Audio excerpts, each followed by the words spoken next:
A very good day to you. I'm Hank Gross, MidHudsonNews.com. It's Thursday, April 25th. The news today brought to you by the Galleria at Crystal Run. Mayor Torrance Harvey told Wednesday night's session of the Newburgh City Council that while the $37,000 professional retreat last weekend was extremely educational, the late-day criticism by some in the community was inappropriate. Harvey did acknowledge the council would do it differently in the future, instead of traveling to the Mohonk Mountain House in New Paltz at a cost of $900 per night for single occupancy rooms and meal costs. We made it known months and months in advance what we were going to be doing with this retreat and the cost. And it's unfair for people to criticize us in the 23rd hour after we've already had public hearings and meetings and been transparent about those things. We definitely will do it differently next time, but it's not fair to wait until a week before we go to our training to start criticizing us. The retreat and its location were approved just 1 month prior to it being held, and the entire council voted for it without discussion. There were no public hearings about it before the vote. One councilwoman, Ramona Monteverdi, said days before the retreat that had she given more thought to it, she would have voted against it. The $37,000 expense was in addition to the almost $25,000 cost of a consulting firm to conduct several sessions concerning operation of city government. State Senator James Skoufis and Assemblyman Carl Brabernick visited Tuxedo to assure Superintendent Jeff White, students, teachers, and other administrators in the school district of their support for the schools. The legislators spoke in front of George Baker High School on Wednesday with students seated on the steps behind them. They delivered good and bad news for the Tuxedo Union Free School District. Brabernick had mixed feelings about the education funding. A few weeks ago, we fought to get a lot of the cuts that were proposed by the governor restored into the budget. That was done in the final budget, so I'm happy about that. The things that prompted me to vote no on this portion of the budget was there were many school districts in my assembly district that did not receive an increase, but actually stayed flat at zero, which could be detrimental. Skoufis said one of the most meaningful wins in the budget adopted was the defeat of a proposal from the governor that sought to cut state aid to more than half of the state's over 700 school districts, including Tuxedo. More news right after this. Find over 100 retailers allowing you to spend hours shopping safely at the Galleria at Crystal Run. Enjoy the big brands and the diverse selection of family-owned stores all in one location.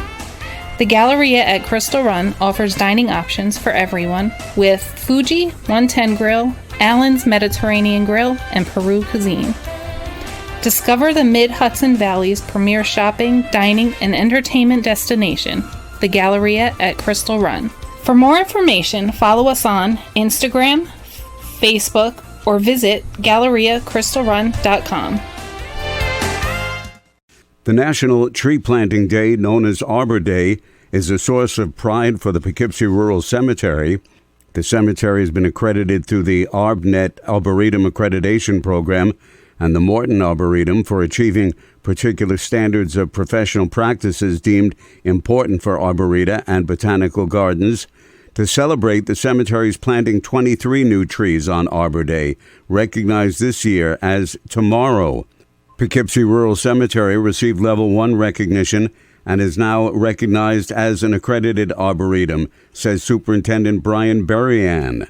We achieve that by having a set of standard and practices and different species and coming up with a strategic plan to continue the growth and to continue the splendor of the cemetery. We're actually planting for Arbor Day 23 new trees, all different species, and we have developed the strategic plan to continue this planting for many, many years to come.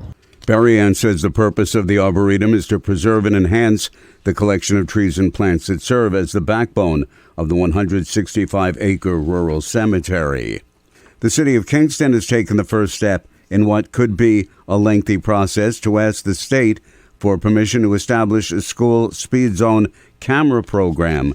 Mayor Stephen Noble outlined the demonstration program that's underway in New York City, Albany, and Syracuse to the Common Council's Public Safety and Government Committee last night. We all know that speeding in and around our neighborhoods is something that has been spoken to a lot during our ward meetings and during our conversations with the community. And so this could be one really effective way at our schools to be able to kind of implement this new program. Legislation approving the program has been introduced in both houses of the state legislature. The Mount St. Mary College Board of Trustees has named Dr. Robert Gervasi as its 8th president. He will assume his new post on Monday, June 17th. Board Chairman Michael Horodowski said his commitment to the Dominican pillars, study, spirituality, service, and community, combined with his experience and strategic vision, makes Dr. Gervasi an excellent fit for the college. A man who sustained burn injuries in the town of Warwick on Tuesday has died, police say. Officers were called to State School Road in the area of the kayak launch where they found the victim, a 29-year-old Warwick man suffering from burns. He was airlifted to Westchester Medical Center. He died several hours later.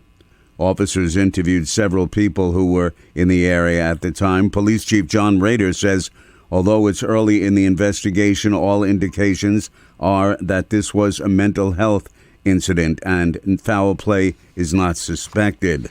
A Montrose, Pennsylvania man was sentenced in Orange County Court to 9 years in New York prison and 5 years of post-release supervision following his guilty plea to criminal possession of a weapon, an untraceable AR-15 style ghost gun with no serial numbers. 34-year-old Dustin Showers pled guilty in 2022, but failed to return to court for sentencing. A Shawnee, Oklahoma woman faces 4 to 12 years in state prison when sentenced in July in connection with a fatal accident in the town of Newburgh.